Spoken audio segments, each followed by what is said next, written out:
This episode brought to you by the mutant rabies outbreak that everyone thought was going to happen, but instead we get this flying rat cough. MRO-TET, WGT, HBI, WGT, FRC really had us all fooled pretty well with a variety of movies touting its impressive propaganda, including Quarantine, The Spanish Wreck, 28 Days Later, 28 Weeks Later, Cujo, and I Drink Your Blood. Well, as it turns out, it's just a deadly cough brought on by disgusting little flying rats. They sure had me fooled. MRO-TET, WGT, HBI, WGT, FRC, or the mutant rabies outbreak that everyone thought was going to happen, but instead we get this flying rat cough. What a crock of shit. Hello and welcome to Horror Movie Talk. An opinionated and accidentally funny horror movie review show. Go, go, go, go, go, go, go, go, go, go.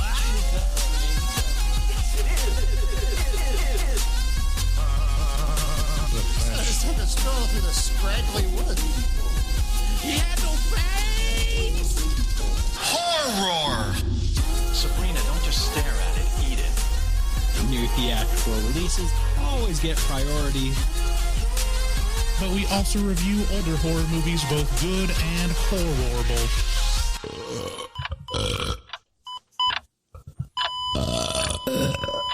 Wow, that didn't sound good. You should get that checked. I don't care what anybody says. I'm still doing the intro copy because I like to introduce myself. Hello and welcome to Horror Movie Talk. You're going to do the whole thing? Well, I'd just like to introduce everyone to Dr. Bryce Hanson, who holds a PhD in spookology, and myself, Professor David Day, the foremost expert in scare no-nos. Hi. Normally, we review new movies, but, well, you know how that's going right now. So we also review older horror movies, both good and horrible. And today, we got one heck of a show for you guys. We are back in Studio HMT, and we are observing a careful distance. We have been notified that we are actually essential. Yeah, we're part of the media establishment. We're called, quote, media. And as long as we adhere to the CDC recommended guidelines, then we're good. So Right. we're a good 25 feet away right now. And we've got pop filters in front of our face, which are effectively face masks. It's basically a face mask. Yeah. Yeah, it's been very difficult to record. Don't spit on me. It's been very difficult to record long distance. And so we've been listening to other podcasts and they said this was cool. And then I looked it up and it turns out it's cool. So don't break any rules, people. We're not rule breakers. We pay for our movies too. We watch them. We pay for them. Unless they're free on Crackle, like Quarantine, which is what we reviewed today. That's a Patreon pick. If you guys choose to be a Patreon member at a certain level, you can also vote on one movie a month that the Patreon members choose for us to review. And this month, it's Quarantine. You guys should check out our website, horrormovietalk.com. From there, you can find all our social media. And you know what? I think the next big step in becoming a commercially viable podcast is going to be pumping up those Facebook numbers. So if you like the show, if you listen to the show and you haven't liked us on Facebook, check us out over there at Horror Movie Talk Podcast, or you can find a link on our website and just, like us and participate. We try and have, fun and interesting posts a couple times a week. So check it out. Also there, you'll be able to, get easy access to all of our content. We post new episodes every single Wednesday, so make sure to subscribe and leave a rating on Apple Podcasts. Yeah, don't sleep on leaving a rating on Apple Podcasts. That's helps us out a lot. Yeah. We've got a great show for you today. Like I said before, we're reviewing the 2008 movie Quarantine. We'll start out by giving a brief review. Boy, I'm all mealy-mouthed because I just feel like I'm out of practice. We'll start out giving a brief review and our score for the movie. We score on a scale of 1 to 10, 1 being a miserable dredge where it makes you angry, 5 being an average enough film that hits all the expected marks, and 10 being so good that it transcends genre boundaries. What? It's true. After we give our score, we'll get into spoilers and take a deeper dive into what we liked and hated about the film. Later in this episode, we will be doing Attack of the Rotten Tomatoes game, and we'll also be doing a little bit of, it came from social media. So stick around for those. Hey, Bryce, you, a couple weeks ago, we reviewed The Bye-Bye Man. Oh, yeah. And you came up with a pretty brilliant drop that we didn't get to hear. But I think I remembered that I didn't use it in the very last 5 minutes. And so the people that, the 2% of people that listen to the outro or the last 5 minutes, they heard it. Yeah. But I was really planning on using this a billion times during that review. Man. Bye-bye, man. Yeah. Couple weeks ago, we reviewed the Man. That was on April 1st, and we since we were quarantined, we had to record it separately. We each had our own Man episode. Bryce's creativity has been stifled, and it's been coming out in drops and recordings he's been making. Also, like paganism. The paganism drop is one of my new favorites. Paganism, the religion that worships your dick. Isn't it beautiful? It is beautiful. Listen to his beautiful angel voice. So, we watched Quarantine for free on Crackle, which is also just free to download. It just has commercials on it. Welcome me to Crackle. I was bothered so much by Crackle. I got to the last 10 minutes of it, and then it decided not to load after the last ads. Oh. And then it wouldn't allow me to fast forward. It started at the very beginning of the movie. I had to leave the app and get back into it. Oh my God. And finally it worked. You doing it through a PS4 or something like that? Yeah. And then the other thing was the ads, it would count. It would have the timer count down, and it would get down to 0, and then show 3 more ads. Guess what? You thought this timer was going to be the end of the ads. Well, guess what? Fuck you. Well, that's what Crackle. It is free, but if you don't want ads, it's only $3 on Amazon. Yeah. It wasn't that bad. I was glad that it was free. So they've actually got some good movies on there. Good titles. Yeah. Quarantine is still a staple of the found footage genre, and one that sticks out in my mind for a number of reasons, both good and bad. So with that, let's get into the trailer. Boobs, boobies, tit. In March 2008, the U.S. government issued an emergency order sealing off an apartment complex in Los Angeles, California. 48 hours later, a hazmat team was sent to investigate the quarantined building. Authorities have denied any knowledge of the incident. The residents were never heard from again. There were no explanations. There was no evidence. Until now. There's a tape inside.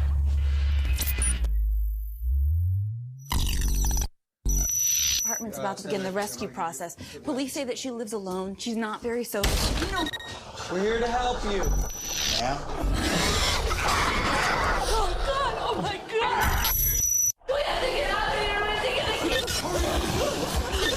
Lock it! Lock it! Lock it! Oh, there's something there.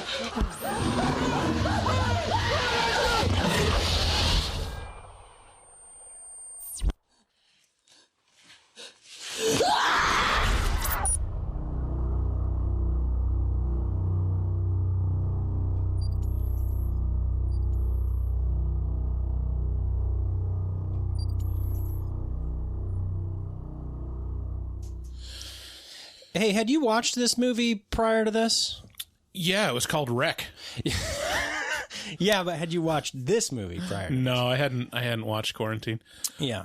I watched, Wreck is one of those movies that consistently gets recommended and said, this is a great movie, to the point where it was already blown up in my mind when I saw it. I was like, yeah, I get it, but yeah, meh.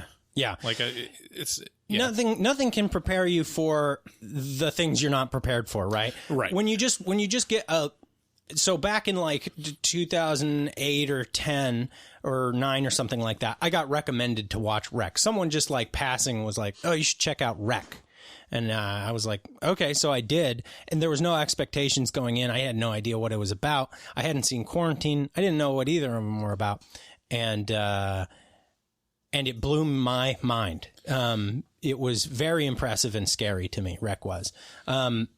Just so everyone else knows, Quarantine is a 2008 American recreation of the 2007 Spanish film called The Wreck, which is what we're talking about.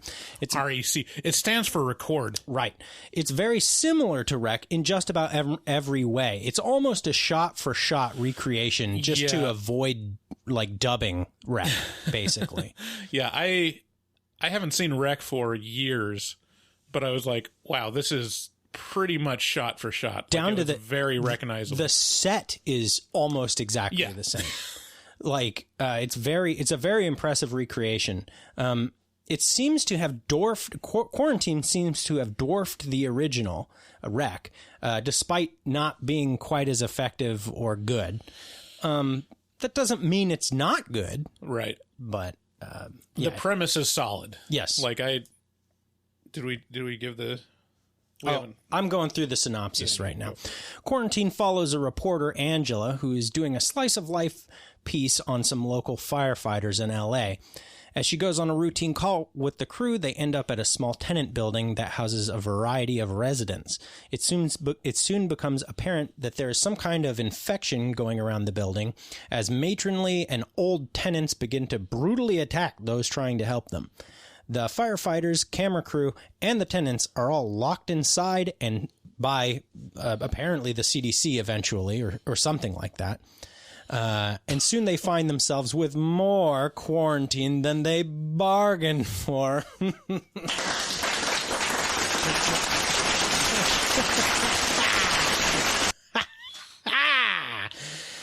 It was Quarantine was directed by John Eric Dowdle, who is also known for some staple cult favorites such as Above, So Below, and the Poughkeepsie Tapes. It stars Jennifer Carpenter, who we love when she acts in the horror genre. In fact, we just reviewed The Taking of Emily Rose about a month ago, which also starred her. I enjoy this movie, Quarantine, because it has a great start, middle, and a decent enough ending. Although it's impossible to beat the ending of Wreck, even though this tries, it has all the elements that make a great found footage movie. The story is compelling. The situation is extremely relatable now. Unfortunately. And there is plenty of shaky cam footage to keep your eye clawing at the edges of the frame for whatever that thing was that just ran by. I mean, like, it was just not really believable. Like, I'm supposed to believe that the CDC can just tell you to not leave your residence, and you're just going to be okay with that. Well, I guess they weren't. I guess that does work out, doesn't it? I will say that Jennifer Carpenter's acting gets in the way of the ending of this movie. She hams it up to such an incredible degree that I couldn't stop thinking about every middle school girl nervous breakdown I ever witnessed or had myself. Did you witness a lot? I had a few. And yeah, I had more than a few. Yeah, I guess that makes sense. Even with you're a little heartbreaker. No, unfortunately, I never was really a heartbreaker. Even with the overacting, I think Quarantine stands out as one of the classic found footage examples. If I had to point people to a movie to watch, though, I would point them at Wreck before this. You can find Wreck right now on Prime for just a few bucks. What do you think? What's your quick review of this movie?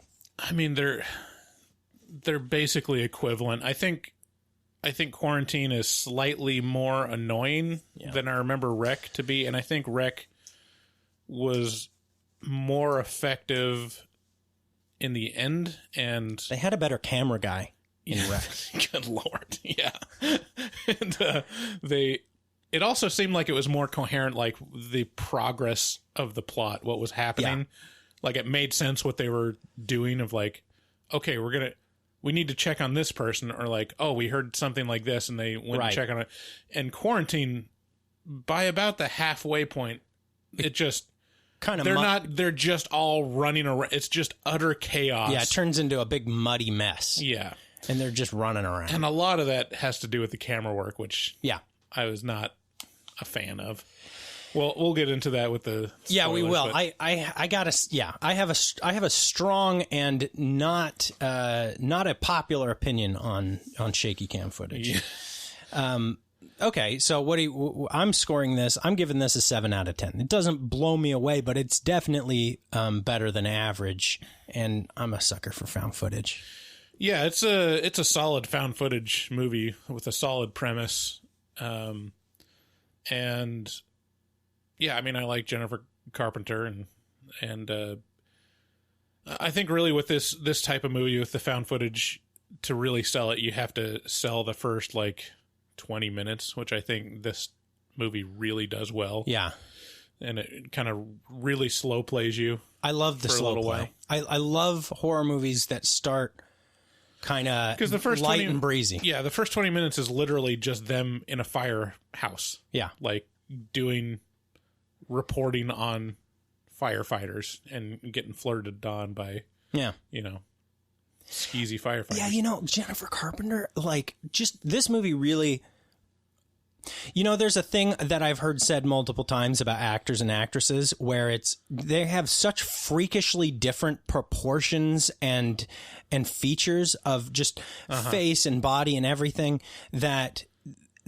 and that's the reason they are actors and actresses, is because you need those really trademark or extreme features to translate well on camera. Right. She is like a freak.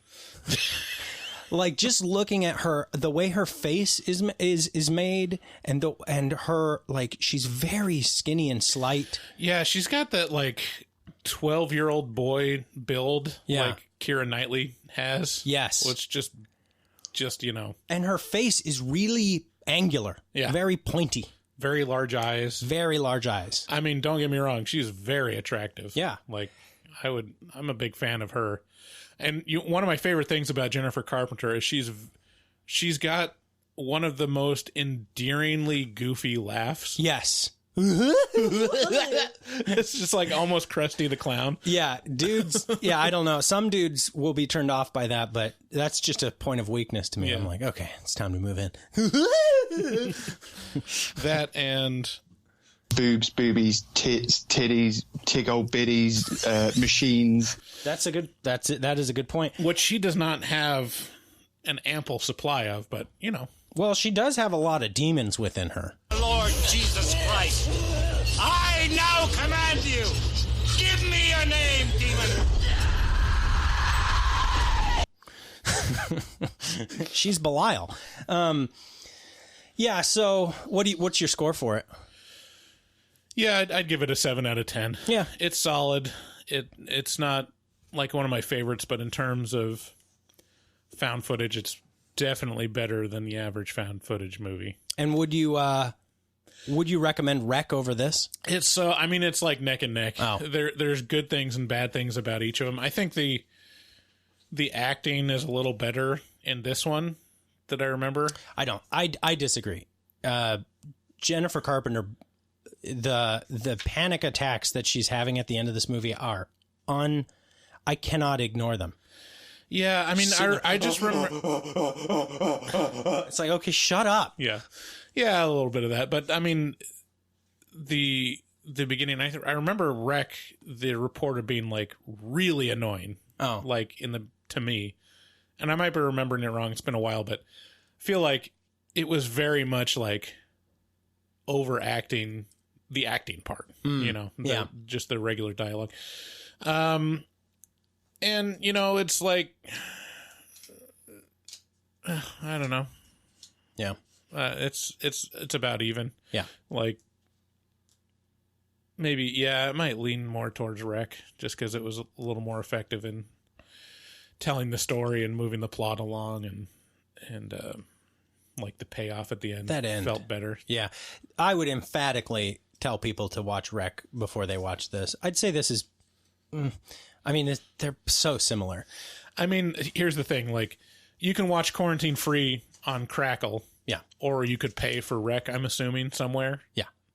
That'd be enough for me to say, yeah, might as well just watch Quarantine. It's basically the same thing. Says the guy who said he hates Crackle. So, okay, well, that's fair enough.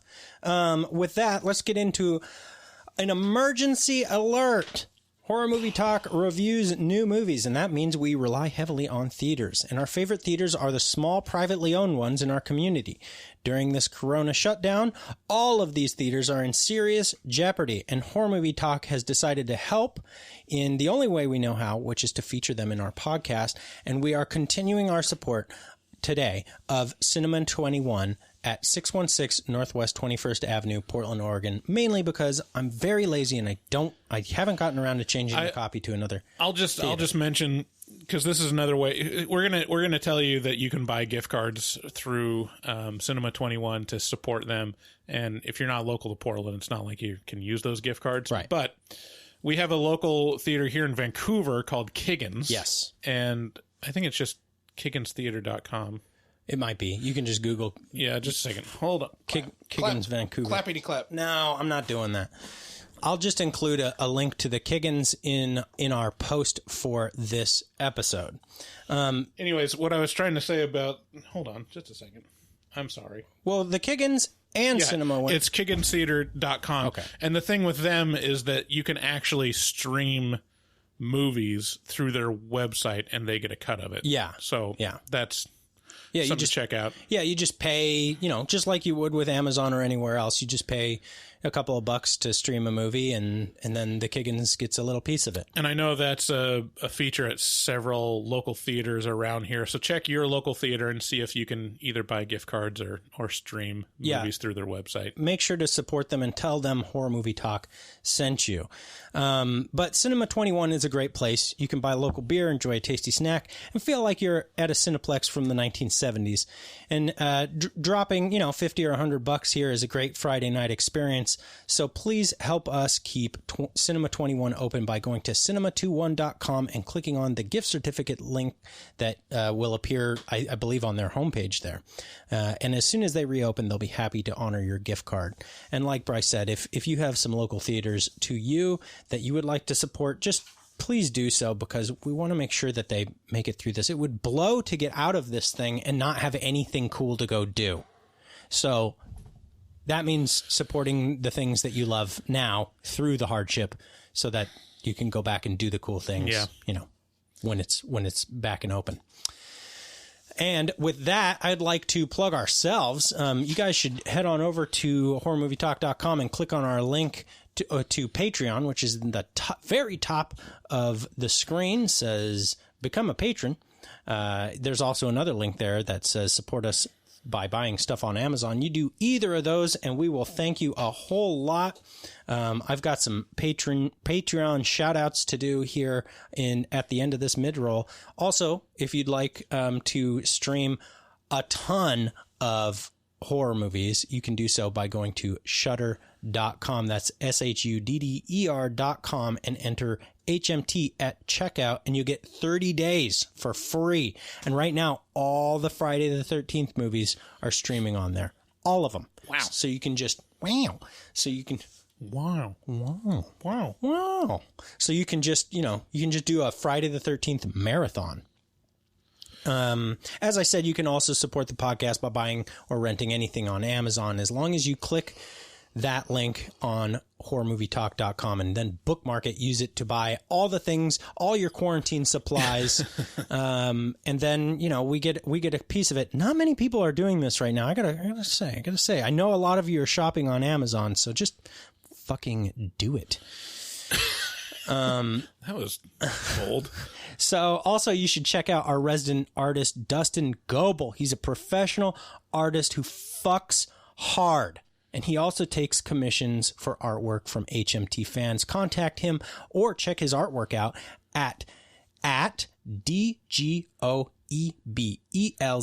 That's at DGobel00 on Instagram, and make your artistic dreams come true. Tell him HMT sent you. I've been playing video games with Dustin when I have a little bit of time. Yeah. And I got to say, you guys should definitely throw him some love on social media, either Facebook or Instagram, because he's just a sweetheart, and I love him. Dustin's great. Yeah. Also, you should support at Max_Allen1235. That's Max_ALLEN1235. If you enjoyed our intro song. Max also became a Patreon member yesterday, I think. And so we'd like to thank all of our Patreon members. Max became a member. Kitty and Jason bumped up their membership status in Patreon. Yeah, so now they get to vote. Yeah, on a patron selection, which this is one. It was either. So you too could make us watch, slightly better than average movies. It was either this or Alien, and this one, I was like, God damn it! I could have been my favorite movie, basically of all time.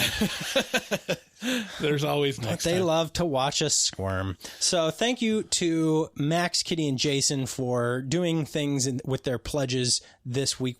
I can't even tell you how much support they've been giving us. It's huge, and we really appreciate it. Real quick shout. I just want to do some bookkeeping here. Quick shout out to all of our other patrons. Here, we can trade off. Okay, you go first. Tanya M, Tracy A, Taylor T, Magnus K, Josh K, Johanna R, Jessica C, Graham M, Graham, Garrett Day, Gabriel K, Dan W, Craig J, Brad Biggin. We love you, Brad. And finally, my buddy Adrian A. Love all of you people. You guys are important to us in that you help pay our bills and keep the lights on. Yeah, I mean, I know this is probably long for anyone that doesn't care about patronage, but I cannot express how much I appreciate these people that open their wallets and support so directly. Open their pants and their wallets to us. I mean, it's amazing to me, but I guess like the math, I mean, we're giving what, like 6 to 7 hours a month of content for free. Yeah. And so dropping like a little bit is really nice. You don't have to, but it really helps us out a lot. Yeah. You know? And if you can only afford $1, hey, that's fine too. I like every little bit helps. Yeah. And so we certainly appreciate everyone. And so with that, let's get into spoilers. Spoilers? Yeah.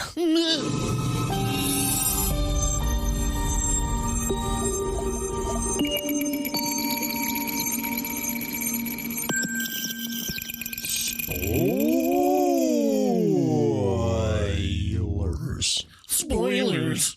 Is that a raincoat? Yes, it is. Did you miss the filter? Started raining today. Yeah. Yeah, I did miss the filter. Yeah, so quarantine starts out with just the cutest gosh darn reporter you ever saw in your life. And she's I was like, damn, nigga, what you doing out here with all this ass? She has no ass. No, she doesn't. She's like a 2x4. Yeah. A sexy, hot 2x4. Yeah. Oh, man, I cuddle up to that 2-boy. I would give myself splinters. Yeah. Who's that? Whose laughter is that? Tom Likas. Tom Likas, that's right. What did people ask Tom Likas to do all the time? They'd be like, hey. Jump that bitch. And also, but they'd be like, can you like, they'd ask him to like play them out to some fucking weird drop that was like the toilet flushing or something like that. Yeah. I mean, that's a show that like, I don't know. At what point do you decide like, hey, I'm going to flip this switch over to the AM radio? And then you realize like this whole other world of like ongoing trash that's always there. Yeah. There's like, you figure out like, okay, Tom Likas is there. You just flip through the stations and it's this just horrible misogynistic douchebag that's like the grandfather of every red pillar. Yeah. in the world, and he's like, stupid bitch, just want your money, just fuck her and dump that bitch. It's like, that's his whole show is like, and then these men call in, and they're like, hey Tom, I got this girlfriend and she fucked me and then she wants me to drive her home. Dump that bitch. All right, Tom. Yeah, Can you play me out to the cat throwing up sound and be like, it's like, what is happening? Yeah, and then like all the weird, Fox News-ish kind of shows, and then you come across like my face is hurting from smiling so much. What's that one that it's like something coast to coast, where it's just like a Space guy? Ghost. It's just a guy like talking about paranormal stuff. You ever flip by that guy? Yeah. It's like takes himself way too seriously. Yeah. AM's weird. Like, why can't we should move horror movie talk to AM? Oh, that'd be so cool. Yeah. Oh man. We need someone in Portland area knows. Dump that bitch. AM radio station with low standards that want a horror movie review show. Yeah. Oh, well, Holla at your boy. Holla at your boy. I really like the beginning of this movie. This movie encapsulates the light and breezy beginning of horror movies that I love. Yeah. Because still, after reviewing all these horror movies and, really, really focusing on horror throughout my entire life, I still have mild anxiety upon starting a horror movie. It's like, I don't know. Is this gonna be hard to, is this gonna ruin my night or something like that? But these intros make it a very easy lead in and very manageable. And it's like a deep breath. Yeah. I just realized how many drops you could just get from my thing on Tom Likes. Oh yeah. We'll see. Dump that bitch. I mean, this is a really effective opening with Jennifer Carpenter. It does feel really light and breezy and natural. Yeah. It's not like we just did Taking of Deborah Logan. Yeah. And there's this weird found footage vibe of like, we don't really have a script. We kind of just told them kind of what to talk about, and they're talking over each other. Yeah. There's kind of a script, and they're talking over each other, and it's like, all right, people don't talk like that, when they're in a group. Yeah. And this one felt much more natural of like, it's a professional reporter. She's there, but she's flirty. She's young. Like the firefighters are snapping towels and shaking each other's dicks. Talking about each other's big dicks. Yeah. So yeah, it's really effective. The one thing that bothered me, and this is true throughout the entire movie, I don't know, and I don't remember this in Rec. Please, directors of found footage horror movies, if within the plot, the cameraman is a professional cameraman, like a documentarian who's hired to be the professional cameraman, or the cameraman is a professional news cameraman. Go on. His whole role in life is to frame things properly and have a stable image that's focused. Say the recommendation. Do not do shaky cam at all time. This, not only is it shaky cam, it's like the zoom in, zoom out from the get-go. From like, he's shooting this for coverage on news, and yeah, it's a bit like 13-year-old me videotaping my brother's football game. Yeah, it's like the cameraman on this movie is like an uncle with Parkinson's disease that just got their first VHS camcorder, and they're just obsessed with those two buttons right next to their fingers where it zooms in and zooms in and zooms out, and that's all they do is zoom in, zoom out at all times, and then wing that camera to and fro. Listen, I cannot understand you. I disagree.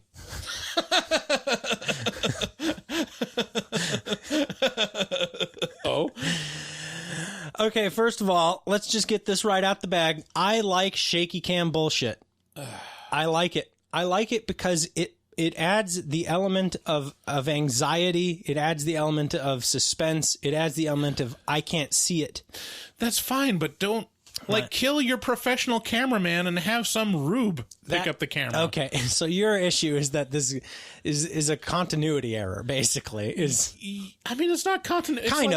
It's a little bit of a not a continuity error, but yeah, it's a completely basic breaks, storytelling premise. Yeah, problem. It breaks the suspension of disbelief. It's like, no. This guy's job is to shoot it good. And even in like the best circumstances, he's still like, whoa, what's over there? I'll zoom in.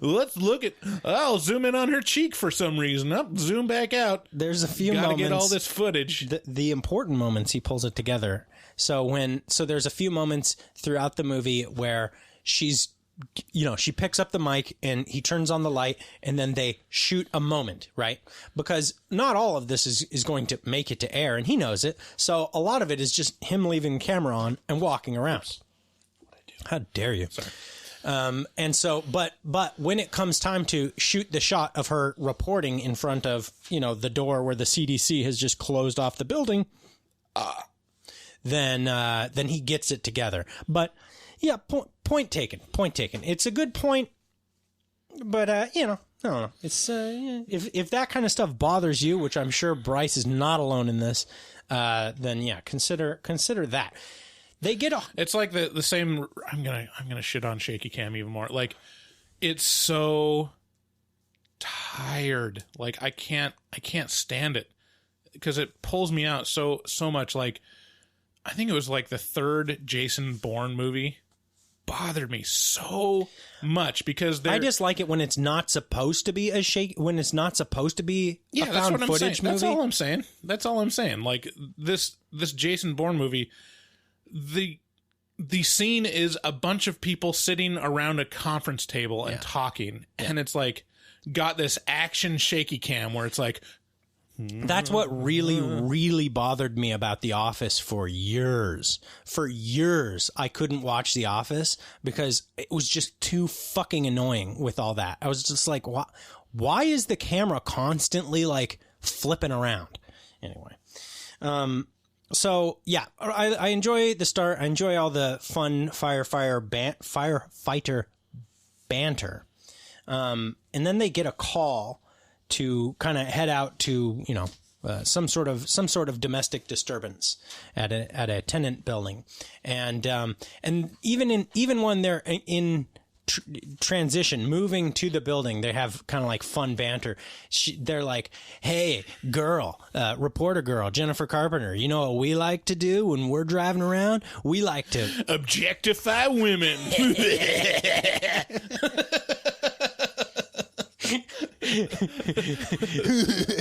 Yeah, they're like, I got a 7 over at 2:00, and they're like, what? And they all look over there and they're like, oh yeah, she is a 7. And then Angela or Jennifer Carpenter chimes in. She's like, hey guys, I got a 9 at 2. And they're like, oh my God. And they all look over expecting to see a hot girl, but it's a man. And they're like, oh my God, that's right, she likes men. I was like, this is so dumb. And then Jennifer Carpenter goes,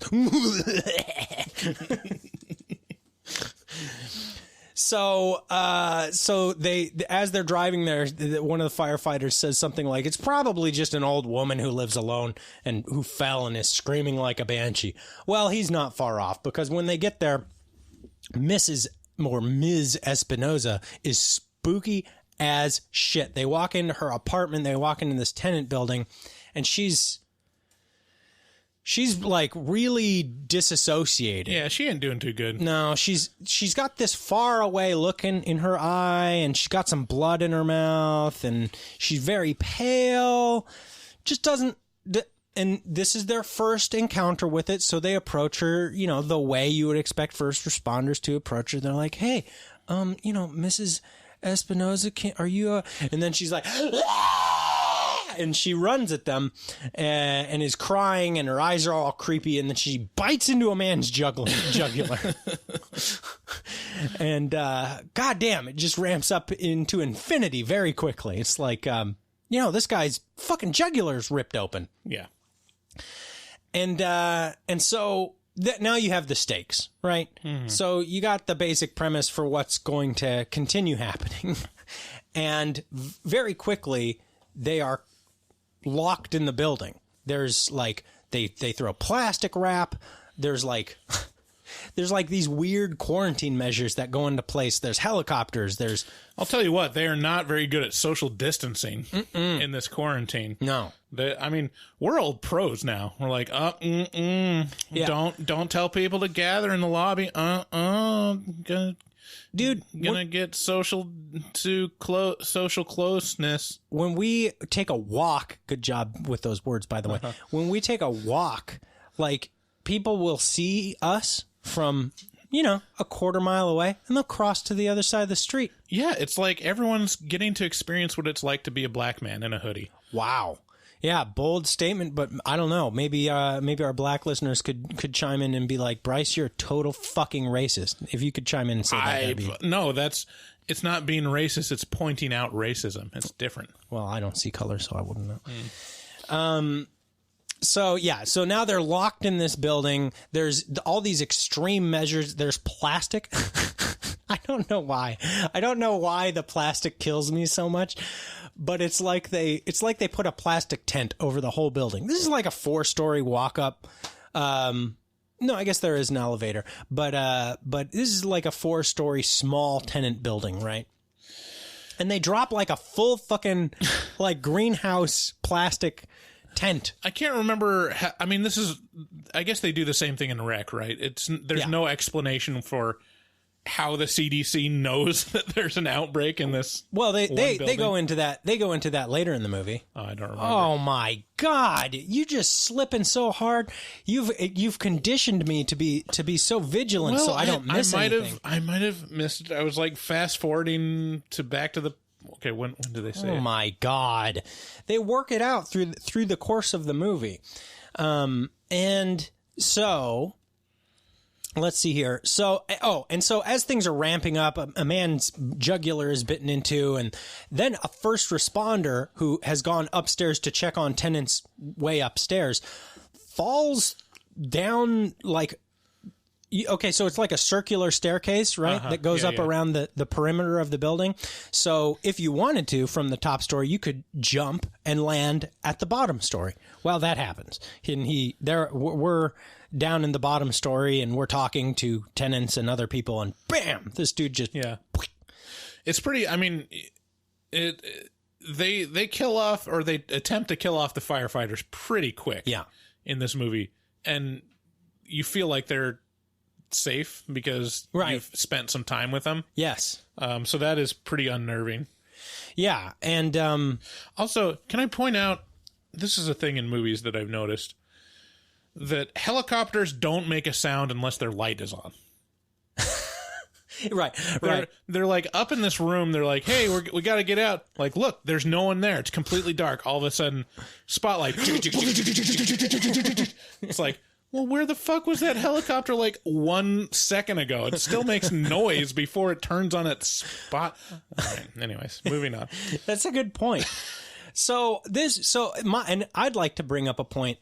Having to walk up, so the first responders are all, they're trying to gather everyone. They're like, everyone, there's an emergency within the building. We all got to gather downstairs. That's what we're being told from our superiors. They're saying, gather everyone and meet downstairs. So as they're like, doing checks on all the different apartments, they have to walk up on a couple like despondent people in their own apartments. Having to walk up on someone in their house is scary as shit. Oh, David.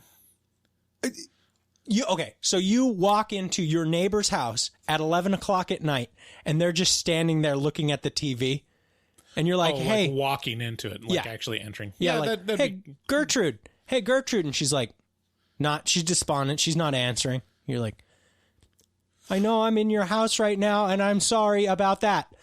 Yeah, I thought you were talking about like just knocking on people's doors. Oh, yeah, no, not that. Like this thing where they're like, knock, knock, knock, knock, knock, knock, we're coming in. And then they come in and the person's just standing there.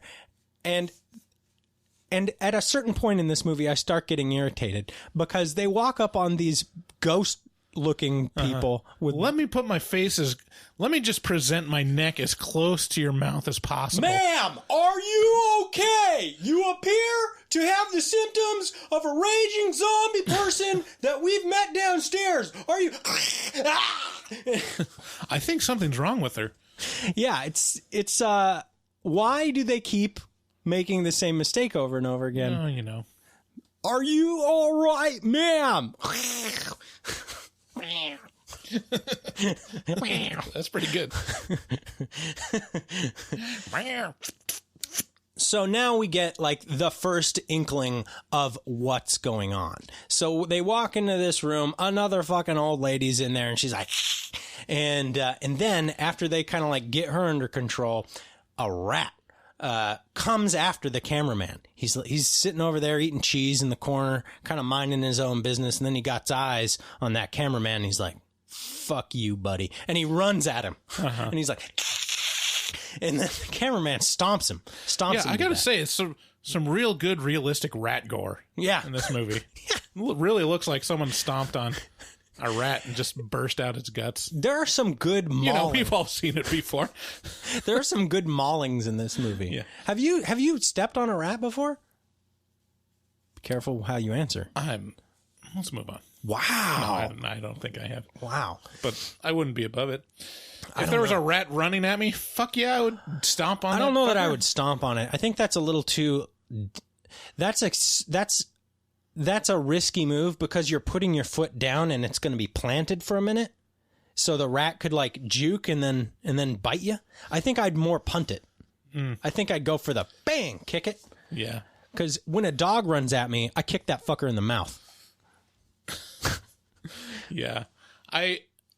So they start talking about rabies. I'm sorry. I should clarify what I just said. So you like to punt dogs? No, understood. Let's move on. I'm a runner and I run in parks. And people constantly have their fucking dog off the leash and their dog runs after me. Oh, he's nice. It's okay. He's nice. Oh, he's all bark and no bite. That's exactly. Don't worry. He's so friendly. I can't risk it. I cannot risk it. If your dog runs at me with an open mouth, I'm going to kick that bitch. Yeah, when I was on my mission, there was one of the bishops in the local ward. So a ward is like a congregation. So bishop's kind of like the lay priest or whatever. We go to his house. And he's got these two just like hellhounds, these black dogs. I mean, not that black dogs are any more violent than white dogs, but it is. Every time you park there, there's these like really, really aggressive, scary black dogs, like medium-sized dogs, and they're just barking and like growling and baring teeth. And you get out of I think this is the first time that we went there. We got out of the car and they're like, "Oh, don't worry. Just don't be scared. Just walk with purpose. Just ignore all survival instincts that you've come up with from all the millions of eons of evolution." Yeah, and they're barking like right next to us, like right there. They're not like standing at a distance. They're like approaching. And I know that meme that you're referring to. And we start walking with purpose, and then one of them just bites my companion in the ass. Motherfucking yeah! I've been bitten in the ass so many times. Like I have big scars on my butt from dogs biting me on the butt. It's like that meme exists for a reason. Dogs bite you on the butt. The bee bit my bottom. Now my bottom's big. Yeah. So I have no time for people that say, "Oh, he's just nice." Yeah. And it's like, no, if a fucking dog is growling and baring teeth and barking at me. Like, control your fucking dog. Yeah, come over and get your shit under control. Like, your shit is not managed. My shit is managed. You will notice there's no dog here. Yeah, but there's this one guy on my runs who's like, I had a verbal throwdown with this guy. He started it, really, but anyway, suffice it to say, now we're friendly. But he goes, "You're afraid of dogs, huh?" And I'm like, I look at his dog, who's like a nervous fucking wreck, like chomping on his leash, trying to get at me, and I'm like, "No, I'm afraid of that dog." That one, the one that's trying to bite me, like pulling on your leash to get at me right now. That's the one I'm afraid of. He's like, "You're silly. You're insane. If I'm silly, you're insane." So he does actually use a leash now. That's progress. Yeah, I was the. I loved when you described that story. You're like, we'll get into it in the afterpod. Remind me in the afterpod to get into that. So I would just like to say that. So this rat runs up on the cameraman. Okay, now bear with me here. The rat did it. Okay, so listen. Take the word rat, R-A-T. Put a little stick at the bottom of the R, and you get, what do you get? The bottom of the R becomes a B, right? So now it's bat. What does that remind you of? Batman? The coronavirus. Oh. Bats did 9/11. Okay. So, at this point, burning bats can't melt steel beams. Right. At this point, they get more word from the CDC, who's boxing them in with guns, and one of the firemen says something to the extent of, "It's a BNC," and you're like, "Oh my God, what's a BNC?" And they're like, don't tell him," and they whisper it to the cameraman. He's like, "Biological, nuclear, or chemical threat." It's not a big. It sounds like a big deal. It happens all the time, though. It's not. When we say biological, nuclear, or chemical threat, it could just be the fire alarm in this place went off. Who knows? So I don't know. There's some sort of switch that flips, and there's a higher tension feeling once everyone realizes they can't leave their own building. Now everyone's all jumpy and jittery. It's hard to relate. Oh wait, no. It's very easy for me to relate to this now. I'd never wanted to leave my house before, but now that they tell me I can't leave my house, exactly, all I want to do is go outside. Yeah, why would anyone care about going outside if it's like 11 p.m.? Yeah, and they can just go in their apartment and lock the door. Yeah, they gotta get down to the liquor store. Even if there's zombies out, like, just go in your apartment and lock the door. Like, zombies can't use doorknobs. I think that's been proven over time. Firmly established. But rabies people can, and these are rabies people. Yeah, can we talk about rabies for a minute? Yeah, let's talk about. Do you know much about rabies? I know a few things. There's like a This American Life episode on rabies. Okay, and it is legit. When you learn about the disease rabies, it's legit one of the most scariest diseases in the world. It's a terrifying, because like it if an animal has it, it literally takes away the fear part of the brain. It becomes extremely aggressive and wants to like bite you and is no longer afraid of you. So there's like a story of just like a chipmunk or a squirrel or something that was like going after someone. And they're like, holy shit. And if you get bit and you get the possibility of rabies, like, it will kill you if you don't get treated within like a week or 12 hours or something. Like, you have to treat it right away, because the person was like, and the treatment is a nightmare. Yeah, they talked about how they like called up the hospital and they're like, oh yeah, they're like, so what's going on? She like described it, and like, oh, I think she waited on it, and she like waited till the next morning or something, and was like, yeah, I should probably call and just to be safe. And they're like, how long ago did it happen? She's like, oh, like probably like 8 hours ago. And they're like, get here right now. Like, get here right now. Because you have a very limited time to treat it, or else you're gonna die. Wow. Yeah. and the treatment for it is, let's not even go into it. That's a long explanation. Like huge needles and just like terrible. In series. Yeah. Yeah, in like weeks and weeks of needles. And then if you see what happens to people with rabies, like the termination of it, you're just like, it's crazy. Okay. All right. Rabies is scarier than zombies to me, I think. So Brianna is a little girl who lives in the building, and she's 5. And she has a dog who is taken to the vet because he was sick. She gets interviewed by Angela, the reporter. And the dog is sick, or Brianna is sick too. The little girl is sick too. She just has a little fever. It's not a big deal. Aaron saw the little girl and she was playing something on the computer while I was watching, and she just looks over and says, "She's cute. She's gonna be a zombie." Yeah, I know. It's something about introducing little kids to the whole thing adds stakes to it. Oh, by the way, lots of animal cruelty and death in this movie. FYI, if you go to the doesthedogdie.com. Yeah, this is going to be high in your flags.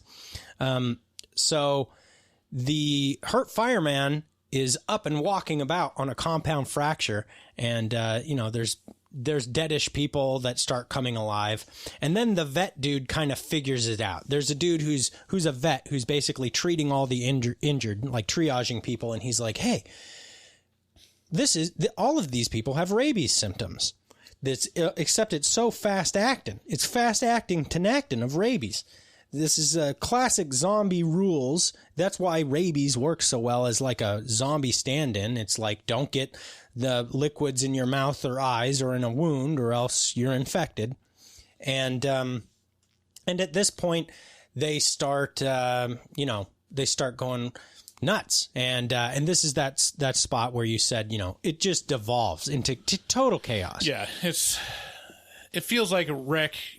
It was more coherent for longer. Yes, I think it was coherent throughout. Yeah, and this one just decides, all right, we're just gonna go crazy. It's gonna be jump scares of people jumping out at you trying to eat you, kind of thing. Yeah, and so. Yeah, basically, there's a tremendous amount of jump scares and violence. The violence is impressive in this movie. I like it a lot. Yeah. And so at some point, the CDC decides to come into the building to ascertain exactly what's going on in here, and they come in with these big suits. The sound design in this movie is like, I already mentioned the helicopters. But the sound of the ventilators, it sounds like the cameraman is breathing. Yeah. It doesn't make, like, that's not what it would sound like outside. I like the ambiance. Suit. But yeah, it's like the weird movie logic of like, you can't put a cow doesn't look like a cow on film. Yeah. It's like, well, what do you got to paint a horse. Paint a horse. What if you need a horse? Oh, you just tape a bunch of cats together. You just tape a bunch of cats together. What does it sound like when someone's on a ventilator walking by you? It sounds like you're in a ventilator. Yeah, exactly. It sounds like you're in an iron lung. Yeah. Iron lung. So the CDC comes in, and they need to get a gauge on what's happening with all the triaged people. And so they're in there behind closed doors, but the cameraman manages to sneak a little peek in there, and he's like, well, let's take a look at what they're doing. And then they bring out this power drill. Yeah. Oh, yeah. They mention how in rabies, you can't take a blood sample. You have to get a brain sample. Got to get a brain sample. So they sedate one of these firemen. They sedate him. And then they bring out a power drill, and they look at the power drill, press the go button on the power drill. And then he's like, I think they're going to take a brain sample. And then it's 20 seconds of deep, deep drill probing into this man's head. It's like if the Family Guy was going to do a bit on getting a brain sample, it was literally like 20 seconds too long. Because they get into the brain, and then he just... You see it's obvious, like he gets through the skull, and then he puts it like 3 inches into his brain and just holds it. It was with the drill like still going for like a good, like, 10 Mississippi. You know how, you know how when you drill a 2x4 and then you get through the other side, you know, it goes, you're drilling, and then you're through. And then, I mean, you could kind of fuck it with the drill bit for a little bit, but what's the point? The hole's already there. Yeah. This dude sits there and fucks this man's skull hole for way too long. A little taste. He gets a big taste. And I loved that sequence.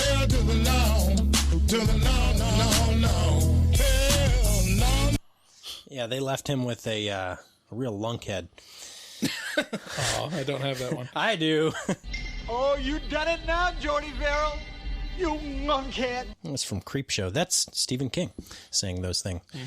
So, at this point, the little girl turns into a rabies zombie. The infected mom is handcuffed to the bottom of the stairs to add a new level of difficulty to maneuvering this very small entrance of the building. Yeah. And there's lots of bad decisions. Lots of bad decisions. And then they make their way, eventually they find their way up into the attic where they're like, at some point someone, or the owner of the building said something like, oh yeah, there's a tenant who rents, the attic out. I don't see him very much. He just comes in, does a few things and leaves for a couple weeks. And so they make their way up into the attic, and there they find, oh my God, they find all these test animals in cages. See, this is the point where I remember the ending of Wreck, that it explains stuff and that it shows like the news clippings and stuff. But this one, the shaky cam is so extreme that they don't, like, there's not enough time to even read the headlines that I remember. So let me give you the short and quick. The CDC knows that this bill, they traced the dog. The little girl, Brianna, her dog was brought to the vet the day before. And then it escaped in the vet and bit a couple animals. And within an hour, those other animals had also had rabies symptoms, which is not typical of rabies. Rabies takes weeks, maybe even a month. And so they were basically the CDC, super rabies. The CDC was basically alerted to this by the dog at the vet. And so they traced the dog back to this building, and then they quarantined the building because who knows what's in there. And as it turns out, that was the right move. And the reason the dog got it was because rats from the attic escaped and bit the dog. And the guy... This is not a very organized scientist up in the attic. Well, I mean, he was part of a satanic death cult. Yeah, Yeah, which you can kind of glean from the newspaper clippings along the wall. That's like, biological outbreak here, satanic death cult there, and it's like, oh, okay. And so that kind of wraps up the mystery of where this is coming from. And then we have the ending, which is there's some sort of hag living in this attic. Yeah, it was much more effective in Wreck. It was much better in Wreck. It felt much better. It felt like a complete out of the blue turn, because it felt like this is a weird supernatural witch monster. Yes. In Wreck, and in Quarantine it was like, oh, it's just a naked old lady just kind of wandering around being aggressive. Yeah, I guess. In Quarantine, it was just kind of... I mean, I guess I'm a pretty sick guy. Just kind of looked like a pretty sick guy, So, anyway, he chases them around in the dark. Was it a guy? I don't know. Maybe. It was hard to tell. But he chases them around in the dark. This is really where the movie super fails for me, is this ending, because... the shaky cam with the dark, and they're making so much more noise. It's not believable that he wouldn't be able to find them right away. In Wreck, they were very quiet. No, David, the cameraman says she can't see or hear us. Yeah, because, Okay. Well, with that, there was a drag away ending, kind of like in some of the Paranormal Activities, or just like in Wreck. Yeah. So with that, my final recommendation for this movie, or who might like this movie, is if you enjoy found footage movies or just need to be reminded of how bad it really could be right now with quarantine, give Quarantine a go. To be totally honest, though, I would definitely recommend watching Wreck before I watch this because I like it a lot more. What do you think? Yeah, I mean, it's free on Crackle. Go ahead and watch it. I mean, it's quarantine themed and you're in quarantine, so I can't think of a better time to watch it. I mean, maybe at a time where there's not a quarantine might be. This is the thing. I don't know if it's comforting to people or if it's just very disconcerting. Well, I mean, it's the new normal right now. Yeah. The French. So with that, let's get into the Rotten Tomatoes game.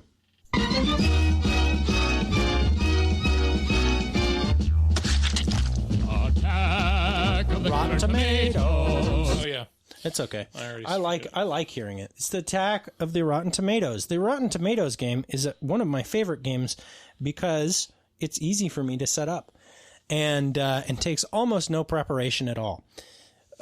It's a game where I pit 10 or 2 movies against each other, and Bryce has to guess which one has a higher Tatometer score on Rotten Tomatoes. So usually we try and do themes, and so obviously the theme for this week's episode is going to be viruses, quarantines, those kinds of things. So Philadelphia. I had a friend who would watch Philadelphia like every day. I was like, Jesus, what the fuck is the matter with you? He's like, I love this movie. I was like, what? I was like, okay, that I don't know. But on a side note, just Tom Hanks. I watched The Money Pit this week. Oh, man, it's on Netflix right now. It is stellar. It is stellar. Such a good goddamn funny man. Yeah. Tom Hanks is an American treasure. He is like, it's like the American one treasure. thing you can point to and say, like, that guy is beloved. Yeah. And he can. And for good reason. Yeah. And there's no darkness there. No, it doesn't seem like it.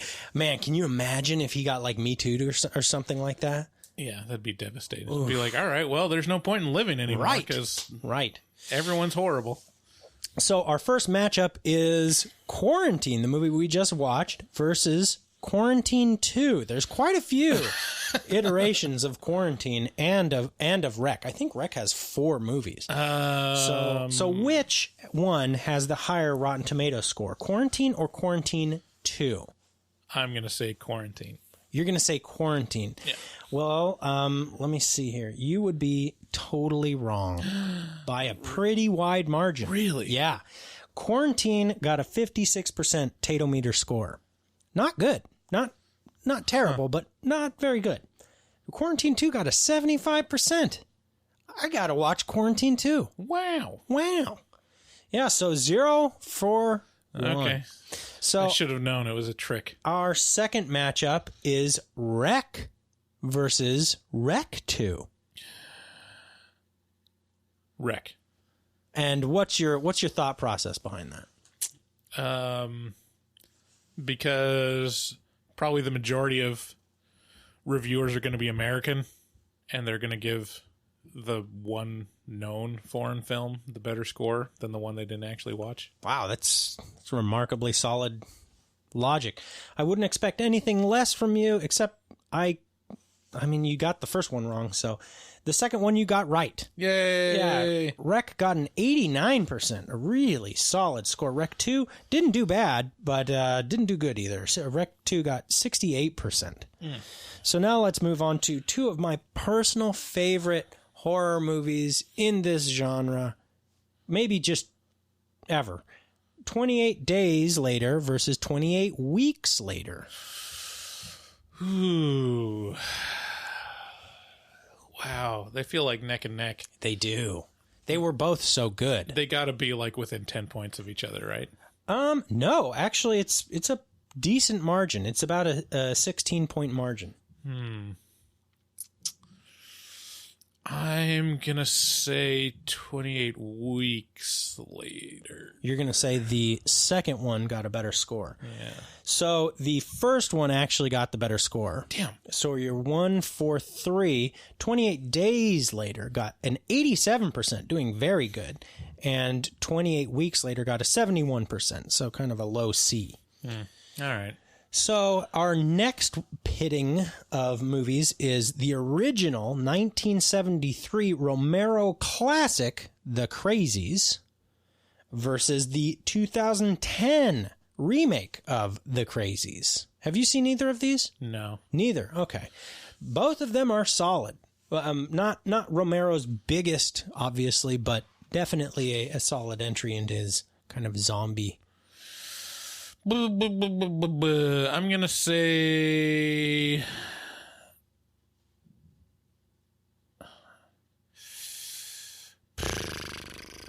I'm going to say the remake.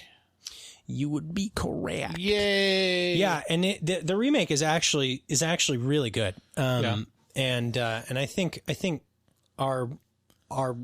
true expert of horror movie talk, Keith Harris, one of our bloggers, got that absolutely right. By the way, Leah came at me with a new blog, which I will get into. I will talk about it came from social media right after this.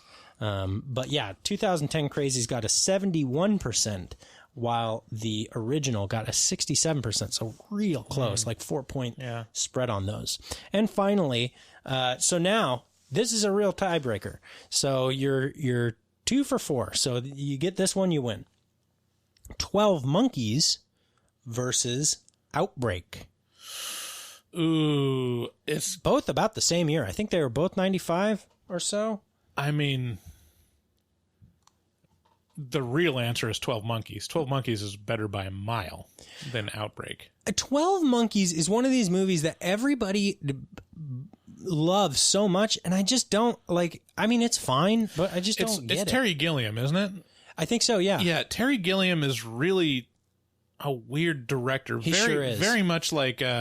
He's the Monty Python guy, right? Yeah. Yeah. And he's kind of like Stanley Kubrick, like just really amazingly visual. Yeah. And like tonally interesting. The tone is always like super dystopian. In terms of storytelling, not that great. But 12 Monkeys is probably my favorite film of his, because I thought you would have liked it more, because it has Brazil. It has that ambiguity of not really holding your hand too much through most of it.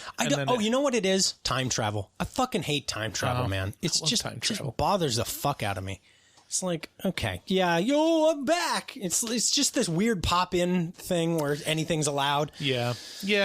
I like. I mean, it's so nihilistic, and I think it's one of Brad Pitt's absolute best roles. Yeah, he does really well as a lunatic. Yeah, stark raving lunatic. So you're saying 12 Monkeys. Yeah, you're absolutely right, by a wide margin, and well earned. Outbreak is really remembered well. Everyone's seen it, but it is a mediocre movie. Yeah.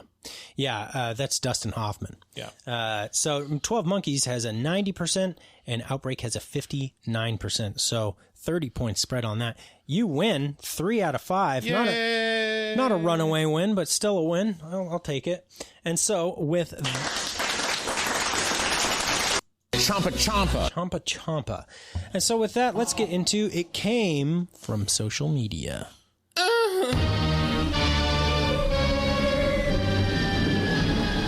Yes, it came from social media. To fill the world with terror, to bring you unforgettable suspense. What was it? Where did it come from? Who were the all-powerful creatures it brought from social media? And what did they want on Earth? It Came from Social Media is a bit where we talk about things that you people did to us over the week over social media. And the first person who was doing things to us all week was Johanna R. She was commenting on every damn thing, and I loved it. She left a comment on the Wicker Man review, that says, sorry, I'm just commenting on every damn thing right now. Just listen to the rest of this podcast. Cliffhanger was directed by Rennie Harlan, the same guy that directed such amazing pieces of art like Deep Blue Sea, Cutthroat Island, which got to the Guinness Book of World Records for its box office flop, and Nightmare on Elm Street, The Dream Master. If I remember correctly, David has some sort of fascination with Deep Blue Sea. It's a fun movie. Gaspar Noé has directed such movies as Irreversible, which is notorious for its ultraviolence and a very graphic rape scene, and 2018's Climax, which is a psychological horror movie. And I cannot thank you enough for remembering my obsession with the terrible movie Deep Blue Sea, the movie that cable made for itself, seemingly, and I love it. It has that. Yeah. It just, I can't remember what feels like Wrong Turn. What was the director that I said she was talking about? It's like it was completely off base. I don't know. I don't know. I was like, yeah, I don't know. What? Anyways. Yeah. So I haven't. I don't know about you. I'm gonna listen. If you're some fucking horror movie freak who you just seen every horror movie, bravo. I'm more of a guy who watches things he likes, and things I like don't tend to include slashers. So I haven't seen all the slashers. Yeah, I haven't seen most slashers. Yeah, I've seen like the staples, but I haven't seen Dream Master. I've seen Dream Warrior, which I didn't like that much. Everybody's like, Nightmare on Elm Street 3, it's the best one. I'm like, okay, I watch it. Yes, I don't know. Yeah, Yeah, some of those movies you kind of there's an age range that you need to catch those for them to be like effective. We might have passed that. Yeah, and then she also, Johanna also, her and Kitty and Magnus, they were all kind of talking about a bunch of different things. If I could just find the question that she asked, because it spawned a whole lot of debate on Facebook. So let me... Was it the top 5 or the bottom 5? Yeah. We talked about that last week too. But yeah, I mean, the conversation continued. Yeah, there's a long conversation on Facebook where Johanna asks, what are the movies that you thought were going to be good and disappointed you? That's right. And everyone kind of had their bottom 5. Kept saying It Follows. And then Johanna went back and said, I completely forgot about, what was the movie we just watched? Was it The Bye-Bye Man? Yeah. Or it was something that was bad. And she's like, I completely forgot about that movie. That has to be worse than all of them. Oh man, now I have to find this. So we got a new review, and this one like cuts to my core. Oh, is this like today or yesterday? This is yesterday. So this is on Apple Podcasts. Thank you for leaving a review and rating. But it did hurt my feelings. This is from Patrick from Southie. He says, "Hi guys." Is that Philly? Southie is Boston. Yeah, Boston. Oh my God, I'm so sorry, Bostonians. I'm sorry. I didn't mean to indicate that you were Philadelphian. By the way, Philly, throw it up, baby. Philly's one of our biggest markets for some reason. Yeah, I don't know why. Some misspellings in here, which I always love. For I won't hold it against him. He says, "Hi guys, I like our show." HOUR. I think he meant your. I like your show. Also, good on you for supporting local theaters. You Gus, G-U-S, capital G, like you Gus. It was on his phone. It was on his phone. I'm sorry, Patrick. It's not your fault. You guys have great content, but you really need to lose the soundboard movie quotes, sound songs, and your taglines bit. I usually bail and don't listen to the rest of the show when you hit the taglines portion. Keep it up. So he doesn't like our drops? Doesn't like the drops or the music. Yeah, I don't know. This is a taste thing, right? Because I grew up on radio with drops, and so I just have this deep, profound, like you can't possibly know how much I appreciate drops. Yeah, not that we're good at it. Not that like I just love that I get to do it. Yeah. There's lots of times that we play drops just because we want to hear it and not necessarily that it fits or is funny. But sometimes we hit it. Yeah. You know? No. And, you know, that 10% is important to me. Yeah, I mean, I've heard a lot of people, like, mention the drops specifically that they like it. So, I don't know. He gave us a 4-star rating, so it's not, he wasn't completely shitting on us. It's just a preference thing.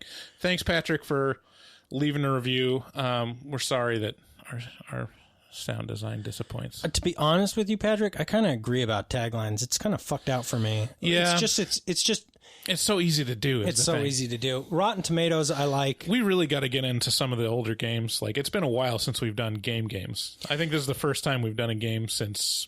Horror porno needs to come back. Oh, yeah. Let me tell you.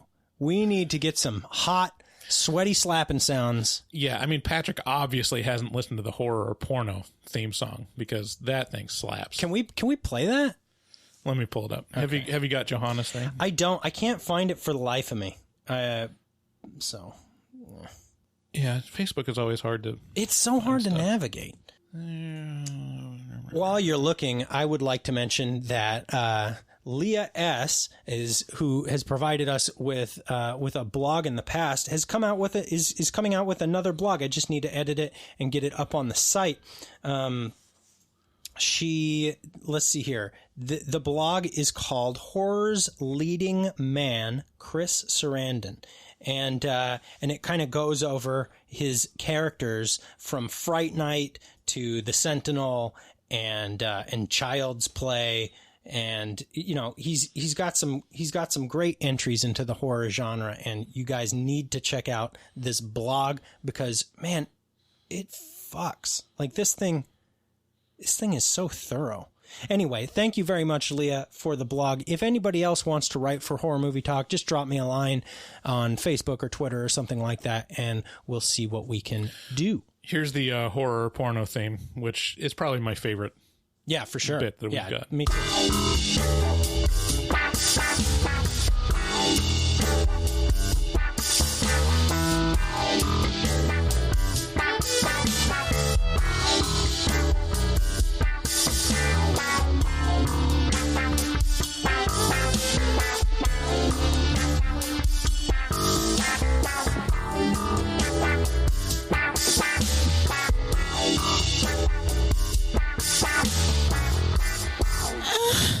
Horror porno. That needs to be our play out music. Yeah. Every time. That just needs that I would stick around to listen to the end of any show if it included that. Yeah. Are you having second thoughts, Patrick? Yeah, what do you think now? I love that. See, there's just and Max's new intro just slaps too. Like I don't care what you say. That thing is awesome. Yeah, same. We were dancing in the room while that was playing. Oh yeah, it's pretty awesome. It's unbelievably catchy to me. So I would like to mention that. Let's see here. Solomon on YouTube reached out to us on your review of The Wicker Man 1973 and said, "Hi mate, just subbed to your channel. Have you ever thought of using Synopsis to promote your channel?" And I said, "Don't fucking try and promote your shit on our shit. I'll give you a radio spot." Smeezes. Yeah, every once in a while, like I get reached out to by some person developing some podcast solution. It's like, hey, do you need to do a thing? I made a thing. I'm like, all right, who cares? Yeah, it's just bothersome when and most of it's for people that just haven't figured it out or haven't even started a podcast yet. Right. It's like Can I prey on your ignorance, please? Yeah. Yeah. Do you need a service that adds the intro and outro music to the very beginning and very end of your podcast? It's like, no, that's like the easiest thing in the world. Right. Like even if we did it that way, if we added it in post, it'd be like the easiest thing in the world. Why would you need like a automated thing to do that for you? We got to get something together for this week for social media so that we can run like some sort of poll. We got to have a poll to report on next week or something like that. So you guys be looking out for something like that. I don't know. Just in general, just some poll. We should ask, like, do you like the drops and music? Yeah. Yeah. Do you? Is Patrick right, or should he suck a bag of dicks? Whoa, hey. I mean, I guess 4 stars. Should he suck like a tiny dick? I mean, I guess clits are kind of like tiny. Yeah, like an over. Should he suck an oversized clit? I mean, he might be gay. We don't know. I don't know. I think I don't know. It doesn't matter to me. He gave me a 4-star review. I'd suck his dick. Yeah, I'd take it as a win. Yeah, I'd take it in the butt. I know we're making it seem like we're salty. I'm just a little salty. Bryce is salty. And with that, I think that wraps up our episode of Horror Movie Talk. You guys, stay sane. Stay safe and stay sane. We love you so much. So make sure to, take care of yourself in this tough time because, it's tough times in the city, baby. What was that from? That's that guy from Third Rock from the Sun on Adam Carolla. The squinty eye guy from Third Rock. And he's like, tough times in the city, baby. Oh, man, what is that? It's from Adam Carolla show. Yeah. Yeah. Anyway, okay, yeah. You guys have a great week. Make sure to share the episode with a friend. Make sure to like us on Facebook or on Twitter. That's going to help us in our quest to become podcast overlords of horror. If you want to help out the show, consider going to horrormovietalk.com and clicking one of the links at the very top of the site that let you shop through Amazon. Bookmark that link and then use it to do all your quarantine shopping. That gives us good money and or become a Patreon member. You'll get to vote on what movie we watch next month if you pony up.